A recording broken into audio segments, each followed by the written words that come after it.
नमस्कार। बाबा जी की बातों में आपका स्वागत है।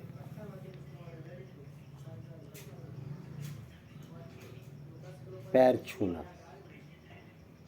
चरण स्पर्श करना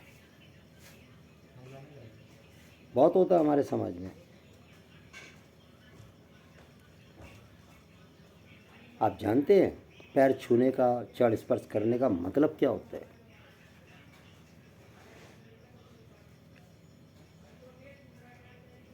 समर्पण।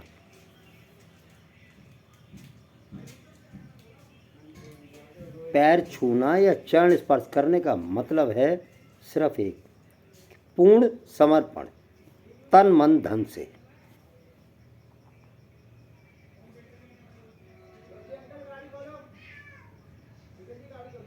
आप भगवान के भी चरण छूते हैं, निश्चित है समर्पण करते हैं। आप बड़े बुजुर्ग के चरण स्पर्श करते हैं, हाँ, तो उनके लिए सम्मान है। और वो असल में वही है कि मैं तन मन धन से आपके साथ हूँ। दिल से हो या ना हो वो एक अलग बात है।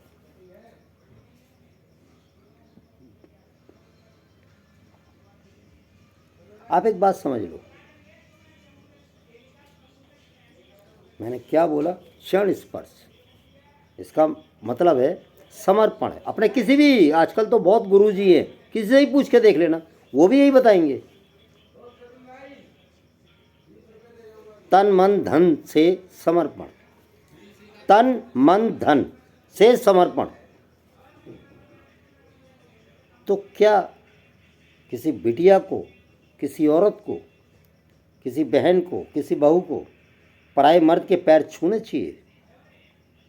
क्योंकि वो तो समर्पण हो गया। ध्यान रहे, तन तो मतलब तन से भी समर्पण हो गया उसका, मन मतलब मन भी उसका हो गया। ये कैसा धर्म निभा रहे हो? बड़ी बुरी लगी ना मेरी बात। अब इसी चरण स्पर्श की अच्छी बात सुनो।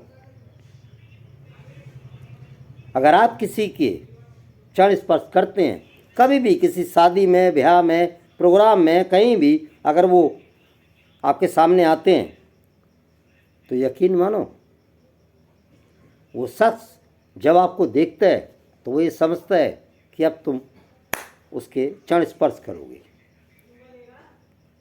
और बाई चांस आपको उस टाइम ऐसा लगता है कि यार मेरी बेइज्जती ना हो जाए, तो आप नहीं छूते हैं, तो उस शख्स को बुरा लगता है। आप कहोगे मैं क्या करूं, बुरा लगा तो अब नहीं कर सकता। नहीं, ऐसा नहीं है। हमारे शास्त्रों में, हमारे धर्म में कोई भी चीज़ गलत नहीं लिखी गई है।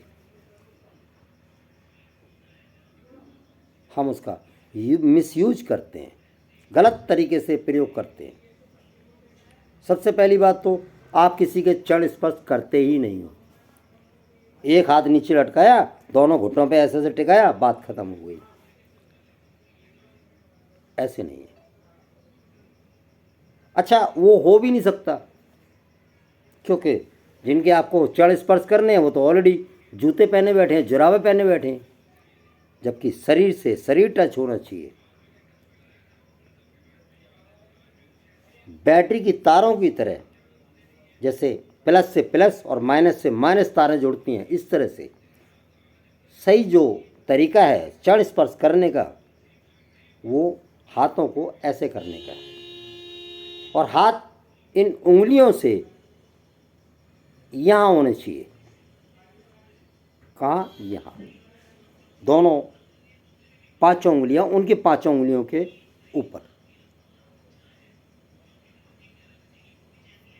नंबर एक, जो उनके पास सद्भाव है और जो उनके ग्रह अच्छे चल रहे हैं, हाँ, उनका असर आपके अंदर आएगा। सपोज करो आपका मंगल खराब है और जिसके आपने पैर छुए उसका मंगल अच्छा है, हाँ, तो उसका मंगल का असर आपको भाव आएगा।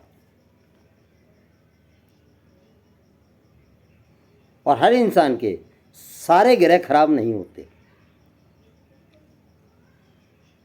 इसलिए अच्छा है। दूसरी बात, जब आप किसी इंसान के पैर छूते हो तो उसके मन में आशीर्वाद की भावना भी आती है, चाहे वो बिना मन के ही कह दे हाँ हाँ खुश रहो खुश रहो।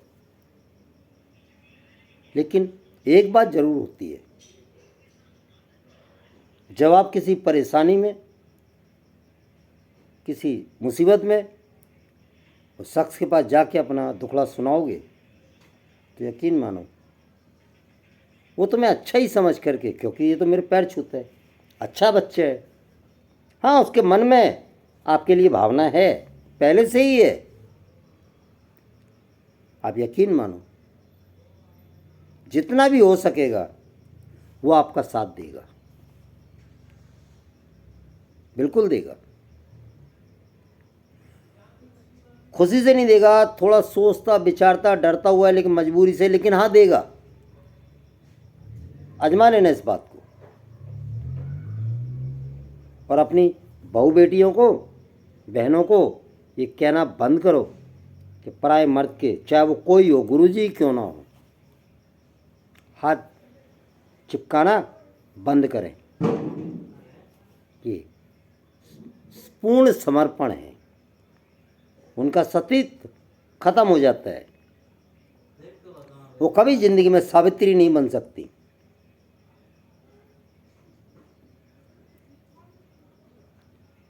जिस सावित्री की आप कथाएं सुनते हो ना, सती सावित्री की, उसने तो पर पुरुष की छाया भी अपने शरीर पे नहीं पड़ने दी कभी।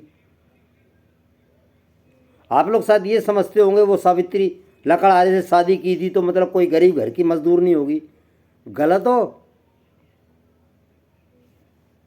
राजकुमारी थी उस देश की और बहुत सुंदर थी। उसने तो जंगल बिछड़न में सत्यवान को लकड़ी काटते देखा, बस उसके ऊपर मोहित हो गई। सत्यवान अनपढ़ था, सती सावित्री उसके पास तो पूरा ज्ञान का भंडार था। ऐसे थोड़ी कोई यमराज से उसने कह दिया और यमराज ने छोड़ दिया। यमराज ने 100 सवाल पूछे थे और सावित्री ने 100 के 100 सवालों का जवाब दिया था। तो यमराज के पास अगला सवाल बचा नहीं था, इसलिए वो मजबूर हो गए और सत्यवान के विधान नहीं पलटा था, सत्यवान को कोई अमर नहीं कर दिया था। हाँ, सती सावित्री की और सत्यवान की उम्र को बराबर बांट दिया था कि सावित्री जब तक तुम जिंदा हो, तुम्हारे मान लो 60 साल हैं, तो मैं 30 साल इसमें से सत्यवान को देता हूँ, तुम्हें मंजूर है? उसने कहा मंजूर है प्रभु। जिस दिन ये दुनिया छोड़ के गए, हाँ दोनों पति पत्नी एक साथ गए थे। बच्चों को सिखाओ, मंदिर में घंटियां बजाने से कुछ नहीं है, भाव से भगवान के चरणों को ऐसे छुएं, आशीर्वाद मिलेगा। सबसे पहले तो बच्चों को ये सिखाओ कि घर में उठते ही दादा दादी के, मम्मी पापा के, पिताजी जो भी हैं बड़े बुजुर्ग, हाँ उनके पैर छुए, और यकीन मानो बहुत आशीष मिलता है। मुंह से नहीं बोलेंगे, घमंड में नहीं बोलेंगे, गुस्से में नहीं बोलेंगे क्योंकि इसको बुरा मानते हैं, लेकिन कितने दिन, इसका मैं आपको एक बहुत छोटा सा उदाहरण बताता हूँ। मेरे ही मोहल्ले में जब मैं 18 साल का था, एक बदमाश था, हिस्ट्री सीटर। मैं स्कूल जाता था और उस ज़माने में साइकिल किसके पास होती थी? मैं साइकिल से जाता था। मेरा दयानंद नार विद्यालय डीएवी स्कूल था ग्वालियर का, तो वो हमेशा सुबह सुबह बैठा मिलता था। इधर आ, कहाँ जा रहा है? भाई साहब स्कूल जा रहा हूँ। अच्छा, तो जेब खर्ची तो लाया होगा? मैं हाँ, पापा ने 98 दिए। चल जा। एक दो गाली दे देता था।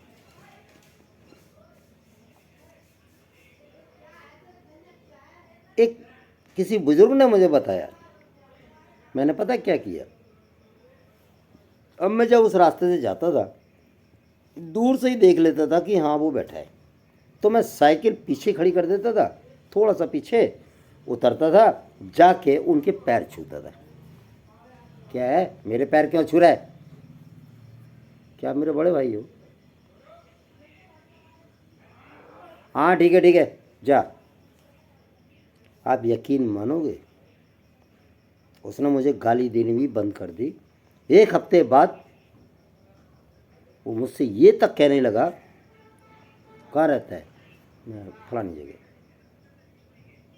सुन, तू मुझे अपना बड़ा भाई मानता है ना? हाँ, तुझे कोई परेशानी हो ना, कोई परेशान करे तुझे, हाँ तो मुझे बता देना। जानते हो सर उसका दिल क्यों बदला था? सिर्फ और सिर्फ मेरे उसके पैर छूने की वजह से। उसके मन में ये भावना आ गई थी कि वो एक बदमाश गुंडा आदमी था और ऐसे लोग कोसते ही थे, गालियाँ ही देते थे। मैं एक बच्चा, मैं उसके पैर छूने लगा। गाली तो मुझे पता था गाली तो वो तब भी देगा, लेकिन फिर भी मैं पैर छूने लगा। भाई गाली सुन के, चल ठीक है तू पहले ही पैर छू लेता हूँ, गाली भी तो तूने देनी, हाँ दे देना। लेकिन सच बताऊँ, चल जा, उसके बाद उसने मुझे गाली भी देनी बंद कर दी थी। ये असर है हमारे धर्म में चरण स्पर्श का। हमारा धर्म कहीं से गलत नहीं है, दूर दूर तक गलत नहीं है, कुछ भी गलत नहीं है। हमारे जो संस्कार बनाए गए हैं, हाँ बिल्कुल सच्चे बनाए गए हैं। ये तिलक जो आप देखते हो ना, जिसका मजाक उड़ाया जाता है, मैं आपको अगली वीडियो में तिलक के बारे में ही बताऊंगा। और 7 दिन 7 तिलक होने चाहिए अलग अलग।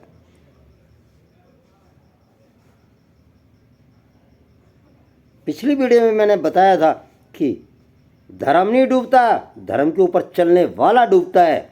धर्म तो एक नाव की तरह है, वो पलटेगी तो बैठे हुए जाएंगे। नाव क्या पलटना है? जहाज से क्या पलटेगा? क्या पलटेगा उसका? कुछ नहीं पलटेगा, वो सब बैठे हुए सब गर्क हो जाएंगे। हम लोगों को आज की तारीख में सिर्फ और सिर्फ पैसे से मतलब रह गया। ज़रूरतें इतनी ज़्यादा बढ़ गई हैं। जितना मैं आज कमाता हूँ, मेरे घर में मेरे बचपन के टाइम में जो पैसे आते थे उससे शनिवार का तेल भी निकलता था, बृहस्पतिवार को रेवड़ी भी चढ़ती थी दरगाह पे, मंगलवार को हनुमान जी की मंदिर पे बूंदी भी बटती थी। और आज तो घर में सब्जी बनाने के पैसे नहीं है यार। ये कैसा विकास है? बदलो, अपनी आत्मा को बदलो, अपनी सोच को बदलो। और ये जो फिल्मी नाटक है ना, ऐड वगैरह, इनकी सोच से दूर निकलो।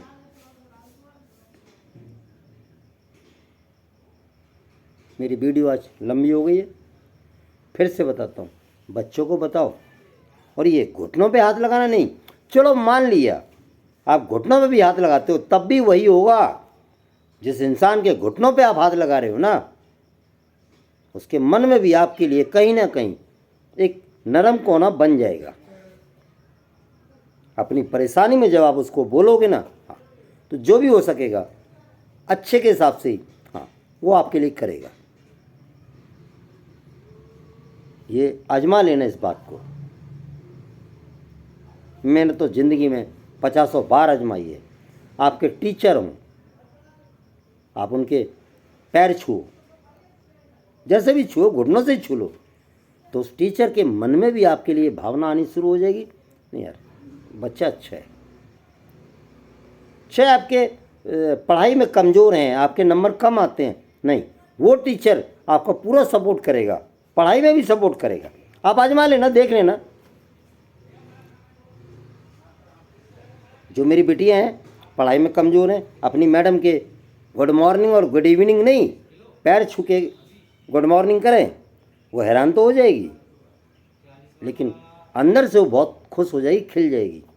किसी बच्चे ने मेरे पैर छुए आज, किसी गुड़िया ने, मेरे बच्ची ने, आप यकीन मानो वह आपकी तरफ खास ध्यान देना शुरू कर देगी। अब मतलब ये वीडियो बनाते हुए मेरी खुद ही आंखें गीली होने को आ रही हैं, क्योंकि मेरे साथ ऐसा हुआ है, बहुत बार हुआ है। आज के लिए इतने ही, धन्यवाद।